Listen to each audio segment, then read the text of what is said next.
Hello नमस्कार दोस्तों, आप सभी का स्वागत है आपके अपने YouTube channel online GK pre classes में। आज की इस वीडियो में हम रीजनिंग के बहुत ही इंपॉर्टेंट क्वेश्चन लेकर आए हैं जो आपके सभी एग्जामों के लिए इंपॉर्टेंट रहेंगे। और ये हमारा रीजनिंग का 35वां पार्ट है। इससे पहले हम रीजनिंग के इंपॉर्टेंट 34 पार्ट करवा चुके हैं, जिनको अभी तक आपने नहीं देखा है तो प्लेलिस्ट के अंदर जाकर देख सकते हैं। और आज के इस 35वें पार्ट के अंदर रीजनिंग के बहुत ही इंपॉर्टेंट क्वेश्चन होंगे। यानी कि इस 35वें पार्ट के अंदर कुछ इस टाइप के प्रश्न होने वाले हैं। यानी कि आपका पहला प्रश्न होने वाला है सीरीज से संबंधित प्रश्न है, सेकंड प्रश्न होने वाला है आपका लुप्त संख्या से संबंधित है, और तीसरा प्रश्न होने वाला है आपका नंबर एनालॉजी से संबंधित प्रश्न है। यानी कि आज के इस 35वें पार्ट के अंदर रीजनिंग के बहुत ही मोस्ट इंपॉर्टेंट क्वेश्चन होंगे। तो आपको इस 35वें पार्ट को कंप्लीट देखना है और वीडियो के एंड में आपको बताना है कि आपके टोटल कितने क्वेश्चन है सही होते हैं। तो चलिए शुरू करते हैं हमारे इस रीजनिंग के 35वें पार्ट को बिना देरी के। पहला प्रश्न है आप सभी के सामने, नीचे दिए गए प्रश्न में संबंधित शब्द को चुने। यानी कि यहाँ पर आपको बोला गया है कि मंगल का संबंध है मंगलयान से, तो चंद्रमा का संबंध किस शब्द से होगा। यानी कि आपको इस प्रश्न चिन्ह के स्थान पर आने वाले शब्द को चुनना है। तो यहाँ पर देखो, जब भी आपको ऐसा प्रश्न एग्जाम के अंदर देखने को मिले तो कैसे फाइंड आउट करेंगे। तो यहाँ पर देखो, थोड़ा सा दिमाग लगाओ कि यहाँ पर मंगल को मंगलयान किस प्रकार से लिखा गया है। तो यहाँ पर देखो, मंगल ग्रह के ऊपर जाने वाले यान को क्या बोला जाता है, तो उसको बोला जाता है मंगलयान। अब उसी प्रकार से आपको बताना है कि चंद्रमा पर जाने वाले यान को क्या कहा जाता है। तो चंद्रमा पर जाने वाले यान को कहा जाता है चंद्रयान। तो इस प्रश्न चिन्ह के स्थान पर भरा जाएगा चंद्रयान। यानी कि जिस प्रकार से मंगल का संबंध मंगलयान से है, उसी प्रकार से चंद्रमा का संबंध हो जाएगा चंद्रयान से। और ये चंद्रयान हमें दिया गया है ऑप्शन डी के अंदर, तो ऑप्शन डी हो जाएगा करेक्ट आंसर। तो उम्मीद करता हूं कि यह प्रश्न आपको अच्छे से क्लियर हो गया होगा। तो चलिए अगला प्रश्न देखते हैं। सेकंड प्रश्न है आप सभी के सामने, नीचे दिए गए प्रश्न में प्रश्न चिन्ह के स्थान पर कौन सी संख्या आएगी। यानी कि सेकंड प्रश्न आप सभी के सामने नंबर एनालॉजी से संबंधित प्रश्न दिया गया है और आपसे पूछा गया है कि जिस प्रकार से 6 का रिलेशन 18 के साथ में है, उसी प्रकार में 7 का रिलेशन किस संख्या के साथ होगा। यानी कि आपको इस प्रश्न चिन्ह की वैल्यू बतानी है। तो कैसे फाइंड आउट करेंगे इस प्रश्न चिन्ह की वैल्यू। तो यहां पर देखो, जब भी आपको ऐसा प्रश्न देखने को मिले तो कैसे सोल्व करेंगे।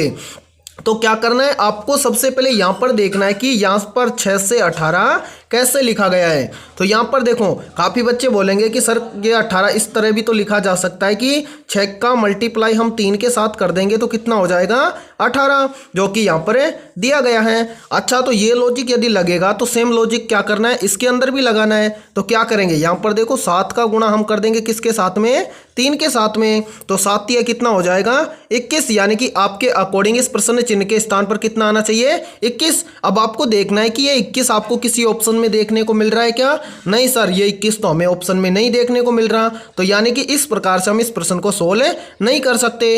अब दूसरा लॉजिक हम क्या लगाएं कि जिस प्रकार से यहां से 6 को क्या लिखा गया है 18, और आपको बताना है कि 7 का संबंध फिर किसके साथ होगा। तो कैसे फाइंड आउट करेंगे, यहां पर देखो 6 के अंदर हम क्या करें, 6 के अंदर देखो प्लस 12 कर देंगे तो कितना हो जाएगा।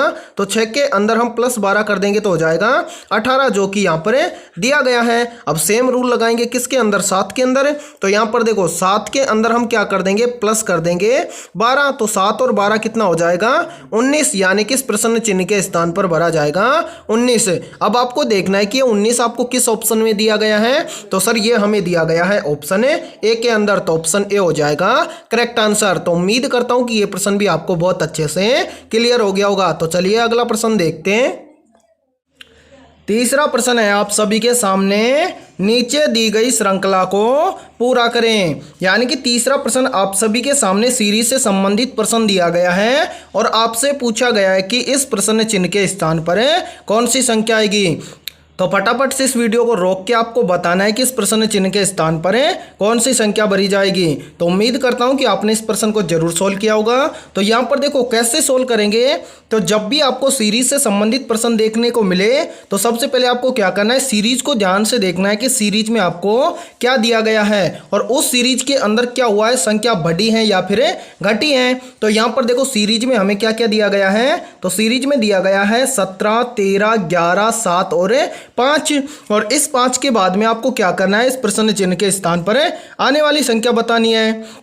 तो यहाँ पर ध्यान से देखो क्या हुआ है, यहाँ पर देखो 17 से क्या हुआ है 13। तो 17 से 13 कैसे हो सकता है, तो 17 में से हम क्या कर देंगे -4 कर देंगे तो कितना हो जाएगा 13। अब इसी प्रकार से क्या करना है, 13 से क्या हुआ है 11। तो यहाँ पर ध्यान लगाओ कि 13 से 11 कैसे लिखा जा सकता है। तो 13 में से हम क्या कर देंगे -2 कर देंगे तो कितना हो जाएगा 11। अब इसी प्रकार से आगे देखो 11 से क्या हुआ है 7। तो 11 से 7 कैसे हो जाएगा, तो यहाँ पर देखो 11 में से भी हम क्या कर देंगे -4 कर देंगे तो कितना हो जाएगा 7। अब इसी प्रकार से देखो 7 से क्या लिखा गया है 5। तो 7 से 5 कैसे हो जाएगा, तो यहाँ पर देखो 7 में से -2 कर देंगे तो कितना हो जाएगा 5। अब आपको बताना है कि इस 5 में से क्या करें कि इस प्रश्न चिन्ह की वैल्यू आ जाए, यानी कि इस 5 के अंदर घटाना है या फिर जोड़ना है। तो यहाँ पर देखो सीरीज बनी है एक, यहाँ पर इस सीरीज में क्या हुआ है, पहले हुआ है -4, फिर क्या हुआ है -2, फिर क्या हुआ है -4, फिर क्या हुआ है -2। तो आपको पता चल गया होगा अब आगे क्या हो जाएगा -4। तो ये क्या करेंगे, इस 5 में से -4 कर देंगे। तो यहाँ पर देखो प्लस का 5 है और -4 कर देंगे तो कितना हो जाएगा 1, यानी कि इस प्रश्न चिन्ह के स्थान पर भरा जाएगा 1। अब आपको देखना है कि ये 1 आपको किस ऑप्शन में दिया गया है, तो सर ये हमें दिया गया है ऑप्शन ए के अंदर, तो ऑप्शन ए हो जाएगा करेक्ट आंसर। तो उम्मीद करता हूं कि ये प्रश्न भी आपको बहुत अच्छे से क्लियर हो गया होगा। तो चलिए अगला प्रश्न देखते हैं। चौथा प्रश्न है आप सभी के सामने, यदि BAT बराबर CBU लिखा जाता है तो DAT बराबर क्या लिखा जाएगा। यानी कि आपको बताना है कि इस प्रश्न चिन्ह के स्थान पर DAT को क्या लिखा जाएगा।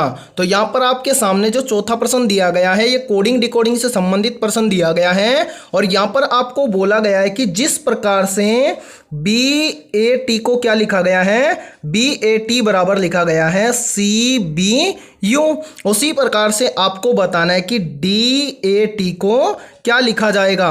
तो यहाँ पर देखो थोड़ा सा दिमाग लगाओ, जब भी आपको कोडिंग डिकोडिंग से रिलेटेड प्रश्न दे तो यहाँ पर आपको देखना है कि ये दोनों किस प्रकार से लिखे गए हैं, यानी कि BAT को CBU कैसे लिखा गया है, उसी प्रकार से आप फाइंड आउट कर पाओगे कि DAT को हमें क्या लिखें। तो यहाँ पर देखो थोड़ा सा दिमाग लगाओ, यहाँ पर क्या लिखा गया है, B को C लिखा गया है। तो B से आगे क्या आता है C, यानी कि B के अंदर +1 लेटर करके आगे लिखा गया है। अब उसी प्रकार से देखो A को क्या लिखा गया है, तो सर A को लिखा गया है B। तो देखो A के आगे क्या आता है B, यानी कि A के अंदर +1 लेटर कर देंगे तो क्या हो जाएगा 2 और 2 नंबर पर क्या आता है B। अब इसी प्रकार से देखो T को क्या लिखा गया है, तो T को लिखा गया है U। तो इसी प्रकार से देखो T आता है 20 नंबर पर और U आता है 21 नंबर। तो 20 से 21 लिखेंगे तो क्या हो जाएगा +1, यानी कि BAT को यहाँ पर देखो ध्यान दो, यहाँ पर क्या किया गया है, यहाँ पर BAT के अंदर +1 लेटर करके क्या लिखा गया है CBU। अब इसी प्रकार से हमें क्या करना है, DAT को क्या लिखा जाएगा ये बताना है। तो इसके अंदर भी हमें क्या करना है, हर एक लेटर के अंदर यानी कि DAT के अंदर क्या करना है, एक लेटर जोड़ के अगला लेटर लिखना है। तो यहाँ पर क्या है D कितने नंबर पर आता है, तो सर D आता है 4 नंबर पर। अब देखो 4 के अंदर +1 कर देंगे तो कितना हो जाएगा 5, और 5 नंबर पर कौन सा लेटर आता है, तो सर 5 नंबर पर आता है E। तो यहाँ पर देखो D को तो क्या लिखा जाएगा E। अब इसी प्रकार से देखो क्या है A, दूसरा लेटर क्या है A। अब A के अंदर 1 जोड़ देंगे यानी A आता है 1 नंबर पर और A के अंदर भी +1 कर देंगे तो कितना हो जाएगा 2। अब देखो कि 2 नंबर पर कौन सा लेटर आता है, तो सर 2 नंबर पर आता है B। तो यहाँ पर देखो E के बाद में लिख देंगे B। अब इसी प्रकार से क्या करना है, अगला तीसरा लेटर क्या है T। तो यहाँ पर देखो T आता है कितने नंबर पर 20 नंबर पर और सभी में +1 हुआ है तो T के अंदर भी +1 हो जाएगा। तो देखो टी आता है 20 नंबर पर और 20 के अंदर प्लस 1 करेंगे तो कितना हो जाएगा 21। अब आपको देखना है कि 21 नंबर पर क्या आता है, तो सर 21 नंबर पर आता है यू। तो यहाँ पर देखो बी के बाद में क्या लिख देंगे यू, यानी कि यहाँ पर देखो यहाँ पर BAT को क्या लिखा गया है CBU। इसी प्रकार से देखो DAT को क्या लिखा जाएगा, तो DAT को लिखा जाएगा EBU। अब आपको देखना है कि EBU आपको किस ऑप्शन में दिया गया है, तो सर ये दिया गया है ऑप्शन डी के अंदर, तो ऑप्शन डी हो जाएगा करेक्ट आंसर, यानी कि EBU भरा जाएगा इस प्रश्न चिन्ह के स्थान पर। तो उम्मीद करता हूं कि यह प्रश्न आपको बहुत अच्छे से क्लियर हो गया होगा। तो चलिए अगला प्रश्न देखते हैं। पांचवा प्रश्न है आप सभी के सामने, और ये पांचवा प्रश्न आप सभी के सामने जो दिया गया है ये नंबर एनालॉजी से संबंधित प्रश्न दिया गया है। और यहाँ पर आपको बोला गया है कि 7 का रिलेशन 56 के साथ है, यानी कि 7 को क्या लिखा गया है 56। उसी प्रकार से आपको फाइंड आउट करना है कि 9 को क्या लिखा जाएगा, यानी कि आपको यहाँ पर बताना है कि इस प्रश्न चिन्ह के स्थान पर कौन सी संख्या आएगी।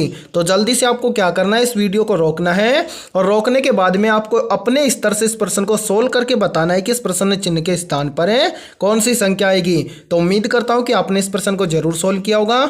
तो यहां पर देखो कैसे फाइंड आउट करेंगे, तो यहां पर आपको देखना है कि 7 को 56 कैसे लिखा जा सकता है। तो आपने प्रश्न 2 के अंदर देखा होगा, तो हमने क्या किया था, यानी कि यहां पर जो संख्या दी गई थी उसके अंदर कुछ ऐड करके अगली संख्या लिखी गई थी। तो हम क्या करेंगे, यहां पर देखो क्या है 7, और 7 के अंदर कितना ऐड करें कि 56 हो जाए, तो सर 7 के अंदर हम प्लस कर देंगे कितना 49, तो कितना हो जाएगा 56, यानी कि देखो 7 और 49 को प्लस कर देंगे तो हो जाएगा कितना, सॉरी यहाँ पर हो जाएगा 56, जो कि यहाँ पर आपको दिया गया है। अब यही सेम रूल लगा के देखेंगे किसके अंदर, 9 के अंदर, क्योंकि सबसे पहले आपको क्या करना है जोड़कर ही देखना है, उसके बाद में आपको दूसरा फॉर्मूला लगाना है। तो यहाँ पर देखो 9 के अंदर भी हम कितना प्लस कर देंगे, यानी कि प्लस 49 कर देंगे तो कितना हो जाएगा, तो यहाँ पर देखो 49 + 9 हो जाएगा कितना 58, यानी कि आपके अकॉर्डिंग जोड़कर यहां पर इस प्रश्न चिन्ह के स्थान पर कितना आना चाहिए 58। अब आपको देखना है कि 58 आपको किसी ऑप्शन में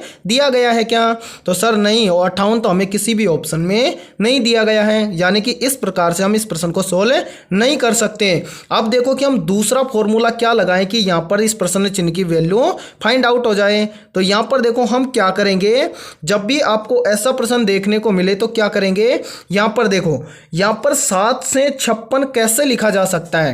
तो यहां पर हम क्या करेंगे, यहां पर देखो 7 का हम क्या कर देंगे स्क्वायर कर देंगे, और 7 का स्क्वायर करके इसके अंदर प्लस कर देंगे, इसी 7 को जोड़ देंगे, यानी कि इसी 7 को जोड़ देंगे इसके अंदर। तो 7 का स्क्वायर होता है कितना 49, और प्लस कर देंगे कितना 7, तो कितना हो जाएगा, तो 49 और 7 हो जाएगा कितना 56, जो कि यहां पर दिया गया है। अब सेम रूल लगाएंगे किसके अंदर 9 के अंदर, यानी कि क्या करेंगे, सबसे पहले तो इस 9 का कर देंगे स्क्वायर, और इसी 9 को इसके अंदर क्या कर देंगे ऐड कर देंगे। तो 9 का स्क्वायर कितना होता है, तो 9 का स्क्वायर होता है सर 81, और प्लस ऐड कर देंगे कितना 9, तो देखो 81 और 9 कितना हो जाएगा 90, यानी कि इस प्रश्न चिन्ह के स्थान पर कितना भरा जाएगा 90। अब आपको देखना है कि 90 आपको किस ऑप्शन में दिया गया है। तो यहां पर देखो 90 आपको ऑप्शन बी के अंदर दिया गया है, यानी कि क्या किया गया है, दोबारा से समझो इस प्रश्न को ध्यान से, यानी कि यहां पर क्या किया गया है, यानी कि 7 को 56 कैसे लिखा गया है, यानी कि क्या करना है, सबसे पहले